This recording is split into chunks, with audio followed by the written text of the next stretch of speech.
There's a light in the sky, rising in the air. There's a feeling so strong. It's time to light the fire, like a bright shining light. Love, getting more out of life. Love, sharing time with friends, feeling so strong. Absolutely. Hello and welcome to the House of Wellness. I'm Luke Darcy and joining him on the couch again, as always, the effervescent Joe Stanley and the man who makes food that's good for you and tastes great too, Luke Hines. Hines, hello, mate. Good to see you both, but effervescent, mate, you're looking lovely in lavender. Yeah, not many can pull it off, Hines. And can I say, I had your cookbook out. I was making fish bites. Ooh, how'd you go? Unbelievable. It's a great cookbook. My mum was over and helping me make the fish bites. Of course. Okay, sensational. Hey, we had a really mixed bag of remedies today. One I know you'll enjoy, Joe, on parenting. Are we too soft on our kids? Well, I'm a complete pushover. Oh. So I kind of acknowledge that. But I think, is that being too soft or is that being, you know, taking the time to understand our children better? Because I don't want to be a tyrant. Is Daz the one that enforces a bit of boundaries in your house? Willow literally said to Daz the other day, you need to parent too. So she wants us to up our game, I think. Yeah, hilarious. Hines, you're serving up a recipe to relieve joint pain the natural way. And guys, would you believe it that GQ, our natural remedy guru, joins me in the kitchen, and it might look like he's got sausage fingers, but he's actually not bad on the tools. Yeah. Now, that's all heading our way, but first, Joe, you got to exchange wits with one of the all-time great crooners. Oh, he's won Grammys, he's a global superstar, he loves food just like me, so we hit it off straight away. And he's just one of the most delightful and beautifully charming people you can meet. I'm talking, of course, about Michael Buble. He's rocking yet another fragrance called Passion. Oof. It is his 6th fragrance. And so it seemed the obvious question to kick off our chat, what is he most passionate about? Oh, my family. I love music. I love the world. I love hockey, sports. Passionate about sports. I love cinema. I love astrophysics. I love going down YouTube rabbit holes and watching politics and watching people fall and hurt themselves. If you had to choose between music and ice hockey, which would be your greatest passion? Oh, music. Yeah, I get something that from really deep within that there's just so much fulfillment from creating, from performing, from, you know, being with my musicians and getting into a pocket and, you know, doing that in front of thousands of people who I love and who I cherish means a lot to me, you know. I feel like I couldn't be more blessed. Many thousands of people have a great passion for you. How does that make you feel? I just think that no man or woman, no human being is made for that kind of glory. We're not. We're not built for it. We're not. And so I try to come at it with the perspective that I am a conduit for the universe, for God, for love, and that hopefully when I put my hand up into the air, that's, you know, me just bringing that kind of that energy and those good vibes. Especially now with kids, if I can be true to myself and I can be the best person that I can be, that I hope that they see that action and they're able to follow it. Because words are so cheap, you know. It's easy to talk about it, but it's different to be that person and to show love and to show kindness and empathy and compassion, I think is something that we need more than ever in this world. And so I think it's a beautiful thing if you can be a positive force, because there's not enough. Does a true passion make you laugh or cry? Oh, both. I think you can do both. I really do. I think, you know, I think the greatest is when something makes you laugh so hard that you cry. How do you keep the passion alive in a marriage? I've been married 20 years, please. So. Well, can I ask you? Well, how do you? Laughter. Laughter, yeah. Always laughter. Yeah. I think one of my best friends is just in a new relationship, and it's tough. And he said it's tough, and I said, you know, dude, it's like a roller coaster ride, you know, and you're both on that that roller coaster, and sometimes one of you start to become a little complacent, or you're just not present, and you need to grab the other one and to say, hey, you know, I'm still here, and wake up, and I think it happens to both passengers sometimes. And as long as both passengers don't completely sort of stop being present, the coaster doesn't split into two. Once it splits into two, I think it's hard to come back together. Do you have a passion for food? I do. Can you see? Can you tell? I've been sucking in my stomach for the last 15 minutes of this interview. Is there something Of course I have a passion for food. Are you kidding me? I have a passionate dislike for running on a treadmill, but because my passion for food is so much stronger, I need to make myself do it, because I have a really sweet assistant who finally said to me, like, listen, dude, you got it. You're not fitting into your pants, into your suit pants. So, yeah. Do you cook, though? Do you have a dish that you get a round of applause I used to, for? but my wife is such a great cook. Oh, you're lucky. I'm so lucky. You don't even know how lucky Yeah. I am. I'm too lucky. So please don't leave me. Is it true that you have a passion for passion fruit? Oh, I do love passion fruit. I've got some for you. Oh, I do love passion fruit. Would you like to have one with me? Let's share a passion fruit. Yes. Look Well, at you know that. what? I love passion fruit because there's this drink that I like to drink with vodka, and it's called a caipirinha. Caipirinha. Caipirinha. Yes. And it's mericucha, which this is in Spanish. This fruit is called a mericucha, Right. and it's got lots of sugar in Cheers. it. Cheers. Here, let's tap spoons. Here we Cheers. go. Cheers.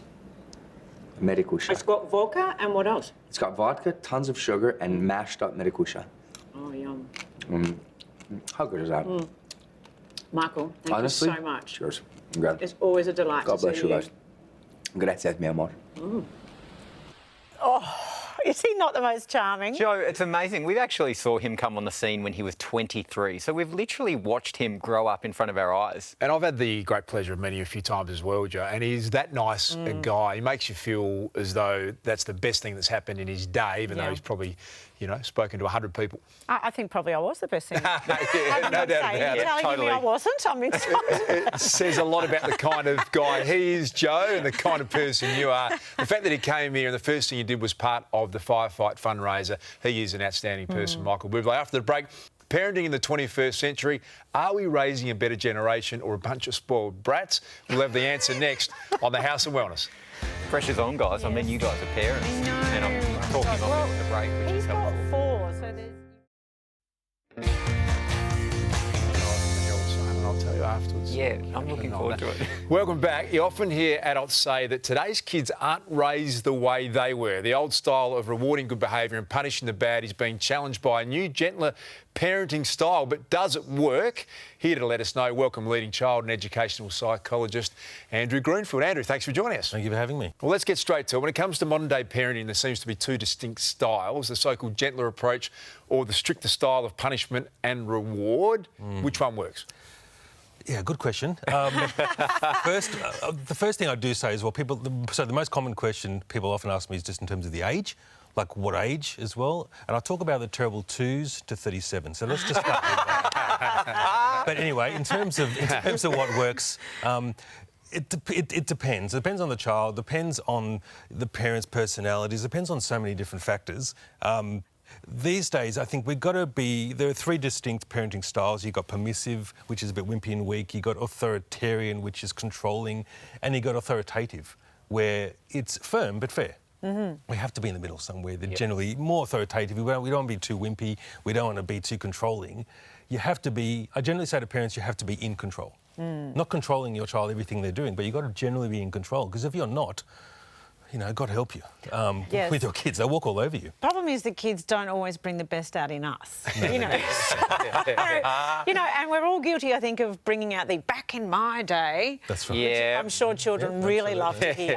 How would you describe the 21st century parent? Is it so different? I think parents are all very worried about being politically correct in everything because the kids are going to pick up on everything they're doing. You know, well, I'm not allowed on my phone. Well, why are you on your phone? Oh, yes. I get that all the time. So the one thing I do say to parents, there is a certain way that a child can speak to their parent and a certain way the parents can speak to their child. It's not always the same.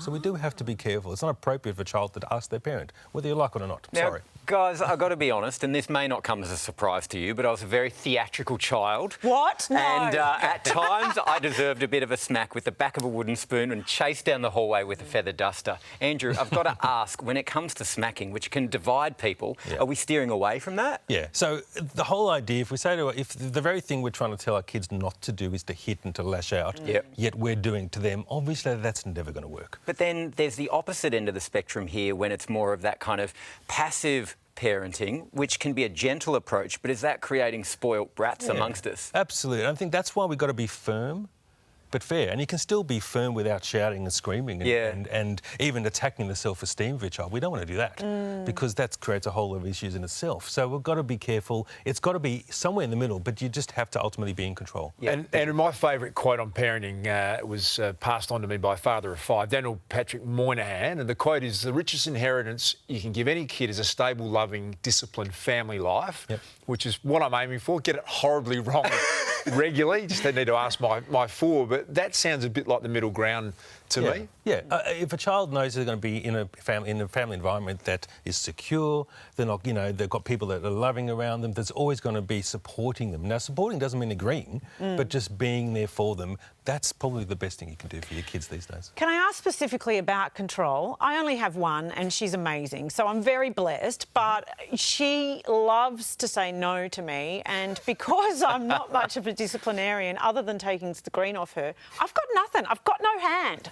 She's not scared of me. I don't know how to control when she's gone, no, I'm not interested in what you're telling me to do. No, it's probably a question I get asked almost every single day in my practice. I'm relieved to hear that. I do have an answer. We can take away iPads, we can take away their fluffy toys, we can take away all these things that they like. One of the best consequences that I often talk about is not taking away the interaction that you have with your kids.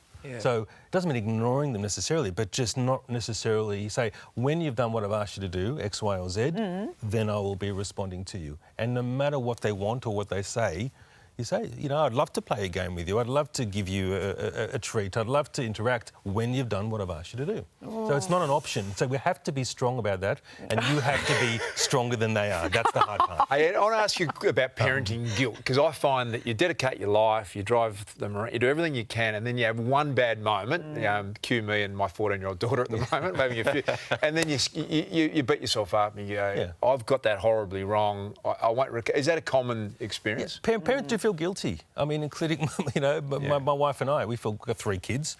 We do feel guilty sometimes. I'm actually not the perfect parent, which is, I know it's probably surprising, but I do sometimes get angry because I'm a human being. I do shout and scream sometimes because I'm a human being. That's normal. It's about trying to be within the normal limits is what we're trying to do as parents. But this is human behaviour. We do get angry and frustrated, and what it's important to do when you do that, we can sit down afterwards and say, you know what, I'm sorry, I got a bit angry and frustrated, but maybe I had a bad day, or maybe I wasn't feeling well, or you just frustrated me. You know what? So as long as you're communicating with them, that's all you can do. You mentioned political correctness around parenting, and I think we often fear being judged as parents. How much do you think that has a part to play in the way we parent? Yeah, I think if we talked about the 21st century, parenting in the 21st century, parents are so worried about what everybody thinks of them. Everybody. We're so concerned about people think you're the one who has to live with your child, not them. So you have to be comfortable with what you're doing. That's the important thing. So we've got to learn not to worry about what anybody else thinks. As long as you, as parents, are comfortable, or caregivers or whatever, that's all that matters. Because people are going to judge you no matter what you do. I often think of parenting as the thing you want to be more successful at than anything in your life. Very hard to measure whether you're actually being good at it. In fact, it's hard all around. Andrew, thanks for coming in and helping us pull our kids and maybe the parents into line at the same time. Thanks, Andrew. We appreciate Andrew dropping by. Some days it can feel as though the kids are sucking the life out of you, Joe. Is that a fair comment? Or? Well, I've actually said to my daughter, you know what, we need some alone time. You need your space, I need my space, because you can be too much together. Well, up next, I agree. No, I agree. Some time apart's a good thing. Up next, meet our new House of Wellness medicos who'll be sinking their teeth into the healing power of leeches. You're not making me look forward to having kids, guys. Oh, no. Really, every time we do a story, I get very nervous. But it's a great clam. It's giant. Welcome back to the House of Wellness with the all-new discoveries and breakthroughs in modern science. Medicine is changing all the time, Jo. Oh, it's so true, Das, and it's really hard to keep up when we're told something that was good for us last year suddenly isn't, or the other way around. Remember, we were supposed to stop eating eggs and drinking coffee, and then the next day it's on the OK list. It's hard to keep up. Jo, that's just when it comes to food, but what about, guys, how we live and what we do? 1 minute we're being told that babies need to be put to sleep on their side. Now it's all about letting them go to sleep on their back. And how about exercise? 1 minute it's like gentle walking, 20 minutes a day, and now it's all high-intensity interval training. What next? I can't keep up. Sort of is the world we live in at the moment, Heinzie, which is why, in an effort to stay on top of the latest in health and wellbeing, we're turning to an expert team and keeping it in the family at the same time. Melbourne GP Dr Nick Carr and his daughter Dr Isabel Carr have got their fingers on the pulse of medicine, past and present. Hi and welcome to Medicine, Past, Present and Future. My name's Dr Nick and I'm the past. And my name's Dr Isabel and I'm the future. And together, we're the present. Over 100 years ago, graduating medical students were told, in 20 years' time, half of what we've taught you will turn out to be wrong, and neither you nor I know which half. Only half of what they taught you? That's what they said to us back then. Also, I'm pretty sure it's not in 20 years' time. I think it's probably in about 3 or 4 years' time these days. I said back then as if I'm 100 years old. I'm not that old, I promise. But yeah, if it's absolutely right, a lot of what we were taught when we were medical students has turned out to be wrong. Yeah, for example, weren't you told that stomach ulcers are caused by stress and lifestyle factors? Yeah, when I was a baby doctor, we used to give people these hideous drugs to try and reduce acid, and we used to put them on horrible diets, and we even used to operate on them. Used to operate on them? Yeah, when they had ulcers? Yep, we did. Yeah. Interesting. Today we understand that the majority of ulcers are actually caused by a bacteria, Helicobacter pylori, and we can treat it pretty simply with antibiotics. So how on earth did we find out that ulcers are not about stress and lifestyle and about bacterial infection? It's a really interesting question, and do you know what this particular doctor did? In order to convince the scientific community, he decided to drink pretty much this bacterial gloop that had parts of these bacteria, the Helicobacter pylori, inside it. And what happens if you start drinking bacterial glue? It sounds disgusting. I think it probably would have been pretty nasty tasting, but essentially what happened is that he ended up with the bacteria inside him and developed stomach ulcers. That's an example of something that's changed in one practicing lifestyle, but there's still quite a lot of things which we do the old way. For example, Dr. Nick, did you know we still use leeches in medicine? Leeches? Yeah, Really? I know. It sounds a bit strange, doesn't it? Yeah, what on earth would you use a leech for in 21st century medicine? Well, so to start with, they're pretty special leeches, these leeches, and we use them when we do these really complex microsurgeries, these tiny surgeries that we use to reattach things like the top of a finger, maybe your ear, maybe even the tip of your nose. Sometimes we can get the arteries back together, but we can't really get the veins back together. Ah, so that makes sense. So you can get the blood back into the thing, but you can't get the blood out, and that's the job of the leech. That's the job of the leech. So that blood, it can end up what we call congested. It can get all blocked at the end of whatever part we've reattached. Because the leeches don't really mind if it's old blood or new blood, if it's flowing freely or if it's just stuck at the tip of your nose. They'll still drink it. It's all a bit icky. I had a leech stuck on me when I was wandering through the Daintree once, and it was just revolting. Is that where they get these things from? No. They go for a bushwalk somewhere, pick them off, and then take them to the hospital? No, luckily not. We're not sending our doctors out in white lab coats into the Daintree to pick up leeches off the ground. We actually grow the leeches ourselves here. They're medical grade leeches. Oh, don't tell me there's a leech farm somewhere. There is a leech farm somewhere. So here we are, still using leeches after all these hundreds of years. There are other things that we still use in modern medicine that have an ancient history, and one of those things is maggots. Ugh, makes my skin crawl. But that's for another time. Thank you, Dr. Isabel. And thank you very much, Dr. Nick. Wow, okay, medical grade leeches. I don't know if I love the idea of it though. Well, it's funny. I had an experience of a friend who had really chronic deep vein thrombosis, and up at our retreat in Bali, the locals there said we've got a specific leech that we know sucks out the deep vein thrombosis, cured within an hour. One of the most remarkable things that I've seen. So what is old is new sometimes. I'm not sure about the maggots, so that's going to be It's not for me, thank you very much. But there are some weird and wonderful trends in the world of beauty as well. So you've got things like vampire facials where they inject blood into your face. They use bee sting venom as a so-called organic Botox. Or even slathering your skin. Heinzie, would you do this? Bird poo or snail mucus? All right, I draw the line at bird poo because I feel like a lot of birds are the rats of the sky. And I don't see any good luck in that. But when it comes to snail mucus, actually, I'll be honest, if it's going to make me look young and youthful, I'd probably give it a crack. Would you go there? Whatever it takes, Hines. Whatever Is it that what takes, you're Joe. saying? We're in this together. Well, without a doubt, the best answer to looking and feeling young is positivity, a zest for life and being happy in your own skin. And thankfully, there are a range of options that don't involve nightingale poo or needles as a way to glow at any age. With ageing comes wisdom, but for the largest organ in our body, our skin, it can also mean a lot of physical changes. Skin ageing is a natural part of life. The most common signs are fine lines and wrinkles, sagging skin, thinning skin, a bit of dehydration in the skin, and also sunspots or pigmentation. Just ask Alicia, Maritza and Trudy, who have each experienced the signs of ageing, despite over 10 years separating each of them. Just as I've started to get older now, I'm seeing some lines creep up. I call them smiley lines on the side of my eyes. I have definitely thought about using anti-aging products. It's a priority now that I'm 30, and there's that higher awareness of like the aging process. It's also an alternative to Botox or other like cosmetic surgeries. I'm 59 years old. I'm always looking for something that's going to improve the elasticity, fine lines, wrinkles, skin tone. Visible signs of ageing can vary from person to person, and this can come down to a variety of factors such as lifestyle, diet and sun exposure. But it's not all doom and gloom. Following a regular skincare regime is a great way to help reduce the visible signs of ageing.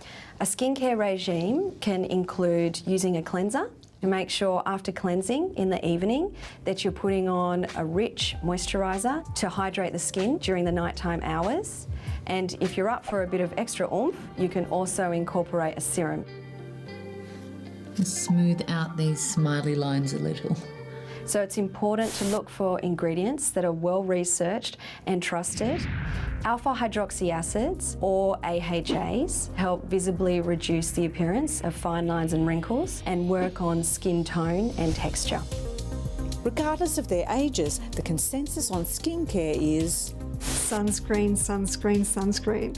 I think it's very important. Be conscious about going out in the sun, wearing a hat, having sunscreen on, especially on your face and neck. Sunscreen needs to be applied in the morning, 20 minutes before leaving the house, every single day, even in the middle of winter. And it's never too late to start treating yourself by treating your skin. I'm always looking in the mirror to check out what's going on, but I don't try to obsess over it. I think, you know, aging gracefully is a beautiful thing. So from keeping the skin in check to preventing the creaks and groans as we age, Hines, you can't wait to see what you and Gerald cook up in the perfect remedy for joint pain. Bring it on. Stick around, that's coming up next on the House of Wellness. I've got a recipe for you. You're going to mouth water all over the set. That was pretty good, Ben. That was great. That's how you do it. Welcome back. Do you leap out of bed ready to go in the morning, Joe? You need a little bit of a stretch to get yourself up and going. Oh, I am very slow in the morning. Surely you, with your old footy injuries, that must feel I'm a bit little... of a morning person. I don't mind jumping out of bed, but swollen and sore joints affect most of us at some stage, either as a result of ageing, injury or conditions like arthritis, Heinzie. Well, guys, obviously ice and rest is a huge factor that can help, but for a natural remedy that can be cooked up at home, Gerald and I have the recipe to spice up your lives. I got one of my favourite recipes for you today, GQ. This is my pumpkin, zucchini and turmeric bites. They are so good. Breakfast, lunch, dinner, whatever. What I'm finding fascinating is that you've got turmeric powder. Yeah. Now this, and I know you're right into herbal history, 13th century, this was a revered spice, traded spice, and we know so much more about it now. You could learn a lot from this. OK, look, as much as I love a GQ history lesson, I have to say the reason I'm partly using it is because it makes the plate look really pretty. But I'll give you that there are lots of pretty healthy benefits as well. What we know about turmeric is that it's important to reduce inflammation. It contains the active ingredients are called curcuminoids. So, and a popular one is curcumin, which we hear spoken of. But what these things do is they stop the inflammatory process. Mate, it sounds like turmeric's pretty much good for everyone. Anybody, Heinzie, who has joint issues, joint mobility issues, joint pain, people with any form of arthritis, osteoarthritis, rheumatoid arthritis, and also that group of people who may have reasons they can't use the prescribed medications called non-steroidal anti-inflammatories. And they often go to high-dose paracetamol. But it's all about how well the turmeric is absorbed. And I think it's important that you bring that up because turmeric is fat-soluble, meaning people need to consume it with a good quality form of fat. And my pick is coconut oil, which is why I'm actually going to fry these off in coconut oil. But is there anything else that works really well with turmeric for us to absorb it? Black pepper is commonly used, Heinzie, to help as well. Ginger also is used, but often the common herb used is Boswellia serrata, Indian frankincense. I know you're into these lovely names, but Boswellia is from the resin of the Boswellia tree. So we've got turmeric, which is root, and we've got Boswellia, which is resin. And the two of those help remarkably with all those joint issues. Boswellia actually can increase joint mobility by about 50%. That sounds like a killer combination with the turmeric. And what it does, Heinzie, is just show us how beneficial turmeric can be. It is an antioxidant, it stops free radical oxidation, so it plays a role in the ageing process as well. And we're learning more and more and more about the general health benefits of using turmeric regularly. Would you need to be eating a lot of these to get the benefits of turmeric? Well, you don't have to eat a truckload, enjoyable as they might be, but using it in supplement form will continue to give you the health benefits that we know are so important with turmeric. Well, hopefully I can convince you with one of these. I'm going to plate these up. I need two. The A to Z of Vitamins is brought to you by Go Healthy, the superior supplement for healthy energy and vitality.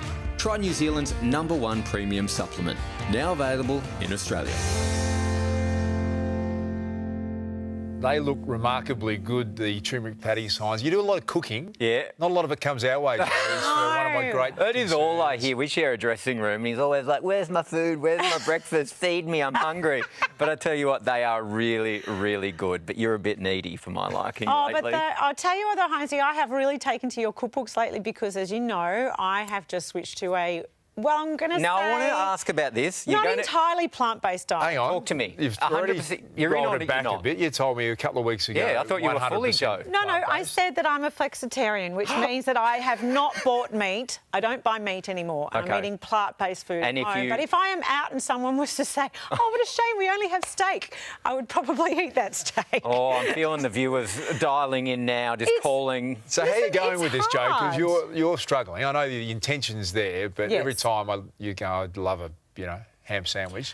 Look, the reason I have chosen is because it is one of the things that you can do to reduce your carbon footprint, and it's really great for the planet to reduce how much meat you eat. So it's just more environmental impact or health? Absolutely, more environment? about the environment, Okay. really. What about animal welfare? Is there a bit of that in there? And a bit of animal welfare. Okay. But I will say it's really hard. And Heinz, it's because I'm having to re-educate myself how to cook. I used to make a beautiful lean protein with a salad and that was it. Now there's a lot more processes involved in making the food nice. Yeah. Tasty. Tasty. I would say 60% of the time I'm eating something that I'm like, could be better. I like that we talk about the food, but we can't ignore the fact that that's just one component of it. We need to be thinking about our waste, our plastics, our recyclables, all of that. And I'm guilty of it today. I forgot my keep cup. And there's this level of guilt that comes over me where I even said, can you just hide this? Like, I don't want anyone to see me having this. We've got to do more. It's about diet, but also our lifestyle factors. But what's your advice to someone who's trying to do more plant-based, but they just don't know how to cook something decent? Just start with one easy recipe per week, nail it, and then introduce a new recipe once you've nailed that. Imagine doing that once a week, every week of the year. Imagine your repertoire. You'd be cooking for me, mate. Well, our house is very similar to that, is that mostly plant-based, but we don't stop the 4 kids from eating literally anything they want. So we've had your cookbook out, and it does take a bit more time to try and cook stuff that is... I'd eat plant-based all the time if you were there cooking for me, Heidi, because it just takes the... I'll send you my rate card. extra bit of effort. I know. And all the factors, health, environment, sustainability, the whole package is there, but harder than it looks sometimes, isn't it? It is, but I think it's just practice. That's what I'm By telling the end of the myself. year, what are we predicting? 100% or just still doing your best? Doing my best, that's all I can ever hope. But while it's great that so many of us are cutting back on eating meat and using plastic packaging, the green revolution isn't just happening in the kitchen. The beauty industry has jumped on board with a host of organic, fully sustainable products that are all packaged up in a gorgeous recyclable bow.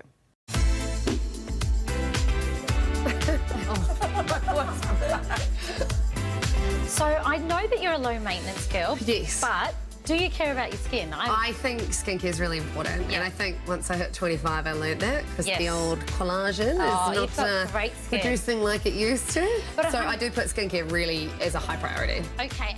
Our skin is probably one of the most important things that we need to take care of, especially in our 20s and 30s for the rest of our life. You have this face for your whole life. Clients at the moment with skincare are wanting all natural products. They're really mindful if things are tested on animals, if they have animal products in them, which we should be. We're really worried about what we're eating, what our diet is. So what goes onto our skin is really, really important. So let's start with your skin type. What's your feeling on? T-zone. Oily? No, but isn't it? It's just one of the ones I know. I love you. The main message I can tell anyone out there is first and foremost, have clean skin. Make sure that when you're going to bed, you are cleaning your skin, and make sure when you wake up that you are cleaning your skin. Do you use a cleanser every day, every night? Try to. Yeah? There's no point cleaning your skin with a cleanser that is not clean and has nasties inside it. So I think it's really important to get skincare products that are organic, that are vegan and that are sustainably sourced. Even the packaging, I mean, getting products that have recyclable materials in them, really, really important. Now there is a range that ticks all those boxes, and it's called Garnier Organics range. Oh, it smells good. Well, it's got the lemongrass, and I think the great thing is with the lemongrass, it just wakes you up, cleans the skin, it's amazing. So now your skin is cleansed, clean. My favourite part, to add the moisture back into the skin. I'm going to go with the oil. So I always apply any kind of anti-aging to the back of my hands because that's the area that ages as well. So I pop such wrinkly hands. I need to do that. No, I do. Oh, really? Like I look like a 50-year-old if you looked at my hand. If you feel it now as we press it into your skin, it absorbs really fast. Yeah, it's not like super oily. No. So while we're on the anti-aging side of things, a really key and important step is applying eye cream. Go all the way around the eye to the eyebrow and around here. We're just lightly dabbing. My skin actually feels so good after that. You know how sometimes you use products and you might use the oils and the cleansers and they don't make your skin feel that nice? Well, you'll actually see feel clean. Yeah, you'll see a difference. You do this day and night, you will see a clear difference in your skin. And if your skin looks good, you feel good. All those early mornings, you deserve this, girl. Not 100% sure what Hinesy's got planned after the break, but I'm pretty confident it's going to be all about food. Stick around, we'll find out next on the House of Wellness. Yeah, well, you're going to find out because I've done a little bit of research about what you guys are eating for breakfast. I'm a rookie in this, you know, early days. Welcome back. We're off the couch and we're here at the health bar. What is happening, Hinesy? Well, do you love what I've done with the place? It's looking good, but beautiful. We have heard over and over again that breakfast is the most important meal of the day. But is it? Now, there's many people who intermittent fast, so sometimes breakfast is about not only what you eat, but when you actually eat it. So I've done a little bit of research on you guys. I've dug deep and I found out what you both have as an average breakfast. So let's take a little look here. Sorry about this. Send us an email and ask what was I know, for breakfast, which was... Did you think that was a little weird? A little strange. Now, here we go. Joe, does any of this look familiar? We got your soy latte. Me? You got your soy latte, Yes. your strawberries, occasional yogurt with some berries, and your Vegemite and butter on toast. Yes. And then Das, look at this. Look at the Wow, spread. wait. I know. Look. Who's making that They for must you? pay him the big bucks. Seriously, that's where the budget's going. Look at this guy's breakfast. I'm pretty excited about that. So we've got herbal teas, smoothie, the occasional muesli with sultanas, avocado and eggs on toast. Now let me take a look first. Yeah. You both talk about intermittent fasting, all right? And one of you is really nailing it. Is that me?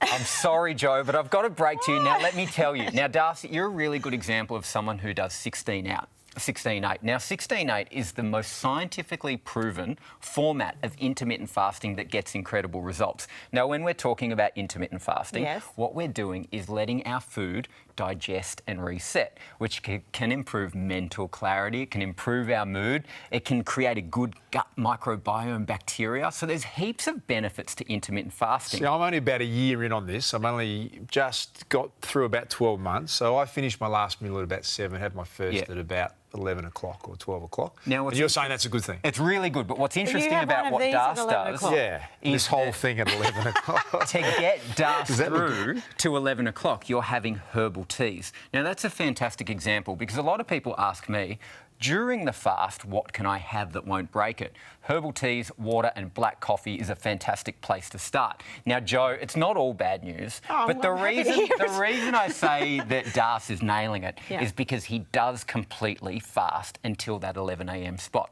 Nailing it. Now, occasionally you might have a little on the way to getting Willow ready for school. You might pick for bits and pieces. So you've mentioned that you sometimes pick at a few strawberries. Yeah, so if she has strawberries in her lunch, then I'll have some on the way as I'm making her lunch. So you break your fast essentially with that, even though it's low fructose. Now, soy that Vegemite toast is good. Now, that's breaking the fast. Soy lattes are interesting. Not everyone, but some people can find that soy can mess with their hormones. So maybe think about long blacks. That explains a lot. Long blacks are a fantastic example for people who might want to reduce their milk, their nut milks or their soy milk. And then obviously there's a few things overall that I'd love to give you guys some tips on. So first things first, to fast, you've got to not have anything that spikes your blood sugars, okay? Which is no dairy? Yeah, none of that during your fast. When you break your fast, the key is to have something nutrient dense and lower carb. Because what's the point of doing all the benefits of fasting if you're going to spike your blood sugars with really highly refined or processed foods? I thought it was so I can have cake. Now, smoothies is an interesting one. A lot of people think smoothies are your healthy go-to, but if they're packed with just sugar and a whole lot of dates, what we're essentially getting there is a sugar-packed fuel meal, which isn't doing much for you. Even if it's natural fruit, like a date's a beautiful natural. Real fruit, I never want to demonise that. A bit of avocado, a little bit. What's your problem with that? Look, the thing is you want to balance that out. Listen to the attitude on it. No, I want to balance that out with avocado, some good quality macadamias, so that you've got the sugar hit, but you've also got some real nutrient density in there. Anytime you make a smoothie, guys, it should be like a meal in a glass. So you're getting full range of the fats, the proteins and the carbs. Now, juice is an interesting one. Have the whole fruit where it's got the fibre, all the vitamins and minerals, rather than just juicing the sugar out of it. Now, I want to quickly talk about here. Yes, I would like to make a point that I do 5-2. Yes. Not 16-8. Not 16-8, which is good to know. On the 5-2 day, well, I have 2 days where I'll have very reduced calories. That's the version of fasting I do. Yeah, okay. So on those days, I'll have that. Yep.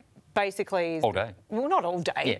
I'll have eggs and avocado and that sort of stuff. But I'm just saying. Feel sorry for Daz on those days. I just felt really judged with my 16. No, it's actually. Well, what I would recommend, if you have time, and I know you're very busy, but when you're having your Vegemite on toast, replicating something like a smashed avo and some boiled or poached eggs on top is going to be fantastic. Because essentially, when you're fasting, you're resetting your system.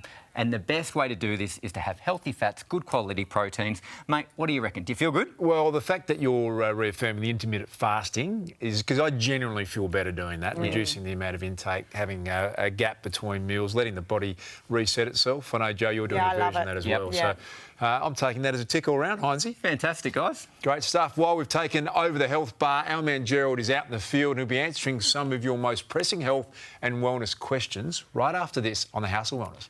I'm going to dig in because this looks absolutely incredible. I know, look at the eggs. Is this an all right thing? Yeah, that's great, but just some protein. Yeah, I know exactly right. It's pretty good. I went too early.